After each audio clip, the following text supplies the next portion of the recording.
2017 मध्ये शरद पवार साहेबांनी ईव्हीएमवर दोष देऊ नये या प्रकारचे अनेक वेळा स्टेटमेंट केले आहे। शरद पवार साहेब जेव्हा जेव्हा निवडून आले तेव्हा तेव्हा ईव्हीएम ही बरोबर होती आणि त्यांनी तसे स्टेटमेंट केले आहे आणि त्यामुळे आज पराभवातनं वैफल्यग्रस्त मानसिकतेमध्ये पवार साहेब बोलतात आहे। 2017 मध्ये शरद पवार साहेबांनी ईव्हीएमवर दोष देऊ नये या प्रकारचे अनेक वेळा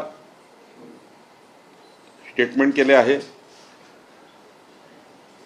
शरद पवार साहेब जेव्हा जेव्हा निवडून आले तेव्हा तेव्हा ईव्हीएम ही बरोबर होती आणि त्यांनी तसे स्टेटमेंट केले आहे आणि त्यामुळे आज पराभवातनं वैफल्यग्रस्त मानसिकतेमध्ये पवार साहेब बोलतात आहे।